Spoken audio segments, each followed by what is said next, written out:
Now, I'm sure you're anxious to get going on color correction, color correcting your photos, and making them look their best. But you know, there's one more thing that I want to explain here, in addition to understanding the color modes and your channels palette and RGB and CMYK, and that is understanding black point and white point inside Photoshop. And you know, I didn't know about this stuff when I first started getting into color correction. Like most people, I just jumped in with both feet and I just wanted to make my images look their best. And I didn't really understand exactly what black point and white point were all about and how they functioned. So hopefully I'll be kind of setting you down the right path here by explaining all of this up front. And it'll only take a few minutes, and I think it'll make a world of difference. And the example that I'm going to create here with you, we're going to create a little experiment here inside Photoshop, is really simple, and I think it'll really help to hammer home this idea of black point and white point. So what I'm going to do with you here is I'm going to create a brand new blank Photoshop file. Go ahead and hit Command N or Control N there on the Windows side. And I've already set up my dialog box here. What I want to do is I want to create a 300 pixel in width by 100 pixel in height image. Your resolution doesn't matter so much, but make sure that your color mode is set to grayscale as well. And then we should be good to roll here. Go ahead and click on OK.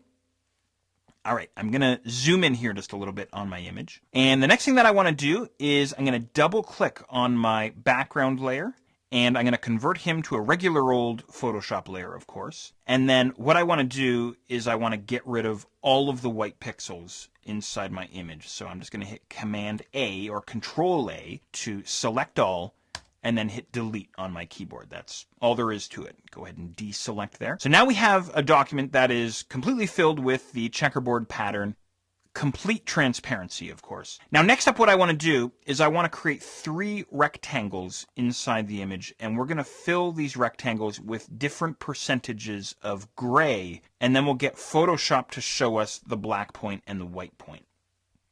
So here's what I'm going to do. I will hit the M key on my keyboard to switch over to the rectangular marquee tool. Make sure it's the rectangular marquee tool that you are on inside the toolbox there. And what I'm going to do is I'm simply going to click and drag out a box, maybe about this big, taking up about 1/3 of the document, maybe just a little bit wider, something like that. And what I want to do is I want to fill this with 75% black, or 75% gray, really, is what we should say. So over inside your swatches panel, make sure you have your swatches panel open. Just hover your mouse over top of these gray swatches and you should get a little tooltip showing up. I got lucky. I hovered right over top of 75% gray. That's the guy that I'm after. So you might have to hunt around a little bit for this guy. But go ahead and click on that guy. And what that does, by the way, is that loads the swatch that you just clicked on into your foreground color swatch down at the bottom of the toolbox. Perfect. Do you remember how to fill with your foreground color? I hope so. Hold down Option or hold down Alt there on the Windows side.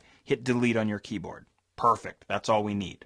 Okay, next up, I'm going to move my selection over towards the right just a little bit, something like this. And, you know, I'm still on my rectangular selection tool, so I'm just moving marching ants at this point, so hopefully just fine. In fact, if you overlap your previous square just a little bit, that's just fine. Even something like this is fine. All right, now the next selection that we have here, the next block that we're going to create, is going to be filled with 35% black. So same story. I'm going to head back to my swatches panel and look for 35% black. See where we are here. There's 50.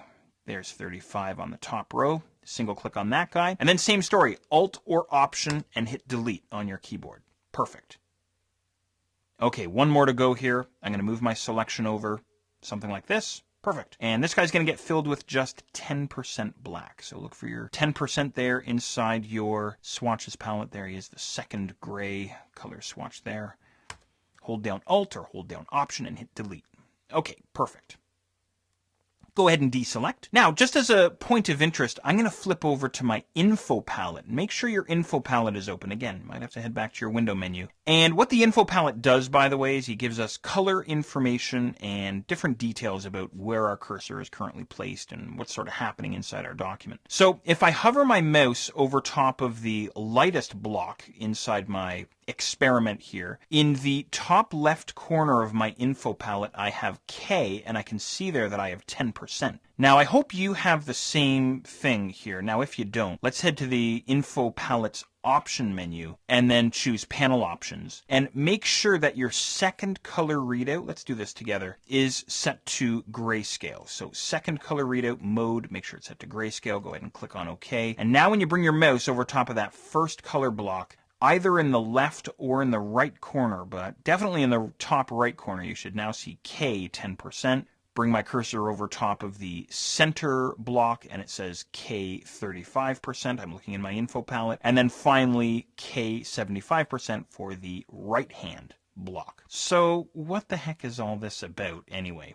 Well, here's what I want to do. What I want Photoshop to do is I want Photoshop to take my darkest pixels inside my image and make them pure black, and take my lighter pixels and make them pure white, and then take the midtones, the center pixel, if you will, and shift it just a little bit as well. Now, the reason why I'm showing you this is in a lot of the different color correction tools that you'll see in the coming lessons, a lot of them deal with this thing called white point and black point, or dark point and light point, and of course midtones as well. And again, this is all the stuff that I missed up front, so that's why I'm kind of giving it to you here. Now I'm going to give you a really simple example here. I'm going to get Photoshop, again, to take my darkest areas of my image and make them pure black, and the lightest areas and make them pure white. And then I'll show you a real world example on an actual photo, and you'll see how this works out. So I'm going to head up to my image menu, and inside the image menu we have a set of auto commands. Now, auto color is grayed out for me right now, but I have auto contrast and auto tone. Go ahead and choose auto tone.